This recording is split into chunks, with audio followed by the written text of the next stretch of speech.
மீண்டும் உங்களை நாம் சந்திப்பதிலே மிக்க மகிழ்ச்சி அடைகின்றோம். நான் இலங்கையில இருந்து பதுளை போதனா வைத்தியசாலையில இருந்து வைத்தியர் கிருஷாந்த் வேதநாயகம். ஒருவருக்கு 3 கிழமைக்கு மேல், அதாவது 21 நாட்களுக்கு மேல் காய்ச்சல் ஏற்படுமாக இருந்தால் அவற்றுக்குரிய காரணங்களை பற்றி நாங்கள் பார்த்து கொண்டிருக்கின்றோம். பைரக்சியா ஆஃப் அன்னோன் ஒரிஜின் என்று சொல்லுவார்கள்.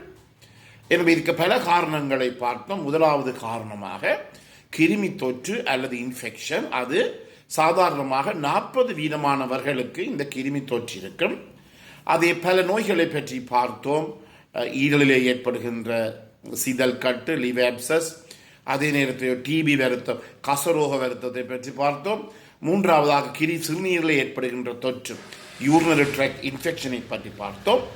நான்காவதாக இதுவும் ஒரு மறைமுகமாக இருக்கின்ற ஒரு விடயம், வெளியிலே தெரியாது. அதாவது எங்களுடைய ஈரலிலே இருக்கின்ற பித்த கான்களிலே, பித்த பை உங்களுக்கு தெரியும், ஈரலிலே இருந்து பித்தம் சுரக்கப்படுகிறது.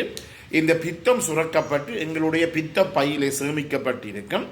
பிறகு எங்களுக்கு ஏதாவது கொழுப்பு உணவுகளை நாங்கள் சாப்பிடுகின்ற போது அந்த கொழுப்பு சேர்த்த உணவுகளை சமிபாடு அடைய செய்வதற்காக இந்த பித்த பைகள் சுருங்கி இந்த பித்த காணினூடாக எங்களுடைய முன்சுறுகிடல் பகுதிக்கு இந்த பித்தம் கொண்டு செல்லப்படுகிறது.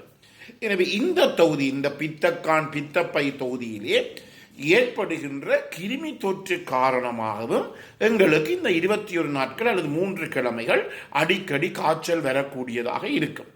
அண்மையிலே கூட நான் ஒரு நோயாளியை கண்டேன். அவருக்கு இந்த வலது பக்க மேல் வயிற்று பகுதியில் வலி ஏறக்குறைய 3-4 மாதங்களாக. பிறகு நாங்கள் அல்ட்ராசவுண்ட் ஸ்கேன் படம் பிடித்து பார்க்கின்ற போது அவரிலே இந்த பித்தப்பையை சுற்றி செலப் கட்டி இருப்பதை காணக்கூடியதாக இருந்தது. இதற்கு முக்கிய காரணம் என்னவென்றால் அந்த பித்தப்பையிலே ஏற்பட்ட பித்த காணிலே ஏற்பட்ட கிருமி தொற்று, அதை நாங்கள் பிலியரி இன்ஃபெக்ஷன் என்று சொல்லுவோம். அதன் காரணமாக என்றபடியினாலே இதற்கு இன்னும் ஒரு காரணம் இருக்கின்றது. என்னவென்றால் சில பேர் இந்த கொழுப்பு உணவுகளை உண்ண மாட்டார்கள், மாமிச உணவுகளை உண்ண மாட்டார்கள். அதாவது அவர்கள் சைவ உணவுகளை, பியூர் வெஜிடேரியன் என்று சொல்லுவோம். அவர்கள் பசுப்பாலை கூட அவர்கள் உணவாக எடுக்க மாட்டார்கள். இவர்களுக்கு இந்த பையிலே சேமிக்கப்பட்டிருந்த பித்தம் பாவிக்கப்படுகின்ற அளவு குறையும். ஏனெனில் அவர்கள் கொழுப்பு சேர்ந்த உணவுகளை அவர்கள் தங்களுடைய உணவிலே சேர்த்துக் கொள்வது இல்லை. எனவே என்ன நடைபெறும் என்றால் இந்த பித்த பையில சேகரிக்கப்பட்ட இந்த பித்தம் என்னவாக கூடுதலாக உபயோகிக்கப்படுத்த மாட்டாது. ஏன்?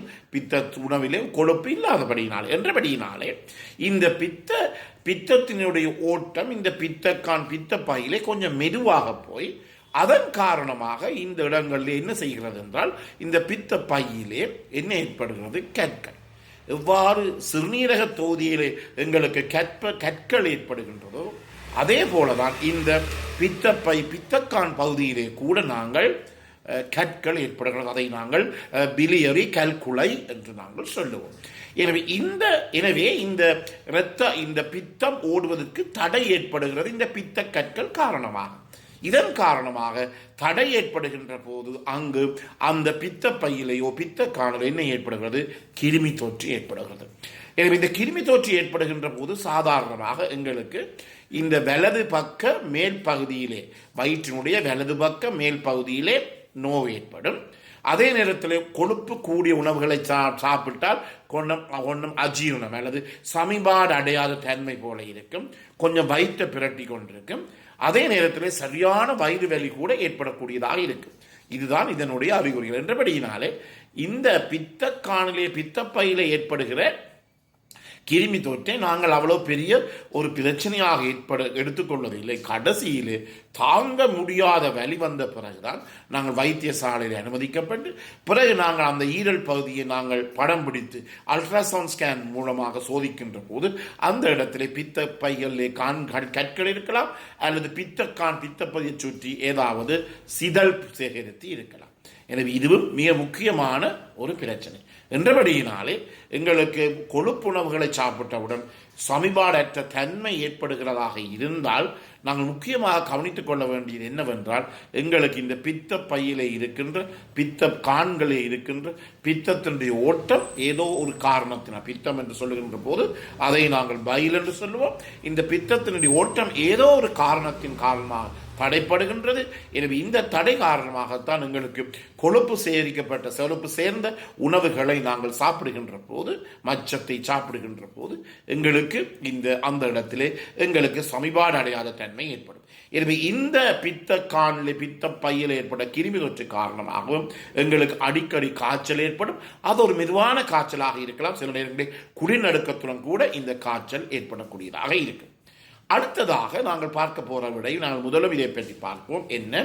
இருதயத்திலே ஏற்படுகின்ற கிருமி தொற்று, அதாவது சப் அக்யூட் பாக்டீரியல் எண்டோகார்டைட்டிஸ் என்று சொல்லுவோம். அதாவது இருதயத்தினுடைய உட்பகுதியிலே இருக்கின்ற அந்த உறையிலே எண்டோகார்டியத்திலே ஏதோ ஒரு காரணத்தினால கிருமி தொற்று. நான் இந்த ரூமட்டிக் ஃபீவர், ரூமட்டிக் காய்ச்சலை பற்றி காய்த்து கொண்டிருக்கின்ற போது உங்களுக்கு சொல்லுவேன்.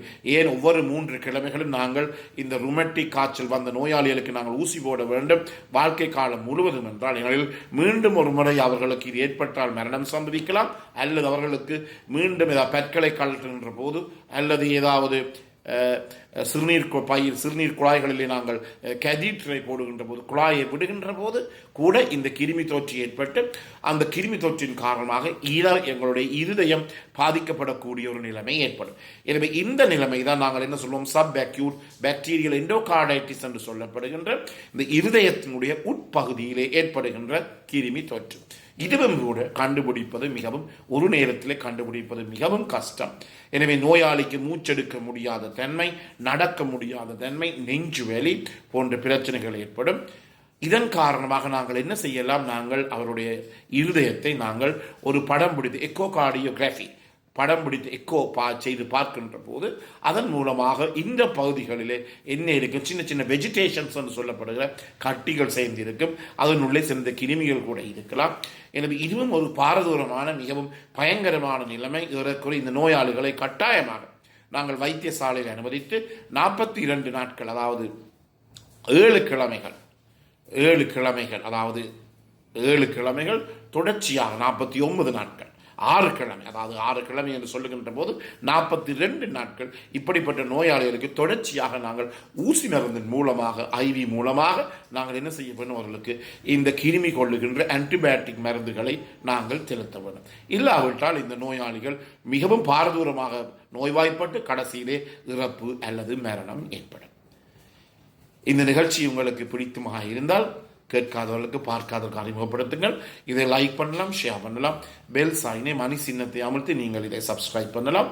மேலதிக விவரங்கள் தேவையாக இருந்தால் 0094 77 35 62 45 மூலமாக தொடர்பு கொள்ள முடியும். புறத்திருக்கிற இனிய பொழுது உங்கள் அனைவருக்கும் இனிய நாளாக அமைய அனைவருக்கும் பொதுவான விரைவனை வேண்டி விடைபெறுகிறேன். நன்றி, வணக்கம்.